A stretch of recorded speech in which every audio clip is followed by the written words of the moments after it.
नमस्कार मित्रांनो, बीएमसी कार्यकारी सहाय्यक याबाबत वेबसाईटवर एक सूचनापत्रक प्रसिद्ध झालेले आहे। काय आहे हे सूचनापत्रक? मित्रांनो, बीएमसी कार्यकारी सहाय्यक कागदपत्र पडताळणी कार्यक्रम झालेला आहे, तर त्यामध्ये त्याबाबतच एक सूचनापत्र प्रसिद्ध करण्यात आलेले आहे।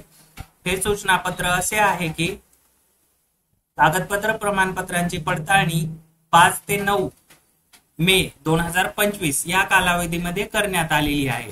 तर त्यामध्ये जे विद्यार्थी अब्सेंट होते, अनुपस्थित होते, त्या विद्यार्थ्यांना पुनश्च एकदा कागदपत्र पडताळणीसाठी, म्हणजे असे विद्यार्थी जे अनुपस्थित राहिलेले आहेत त्यांची कागदपत्र पडताळणी कधी होणार आहे?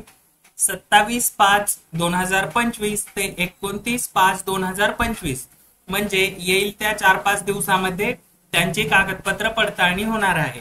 तर कोणते आहेत हे विद्यार्थी? मित्रांनो, या ठिकाणी आपण बघू शकता वेबसाईटवर ही यादी प्रसिद्ध करण्यात आलेली आहे।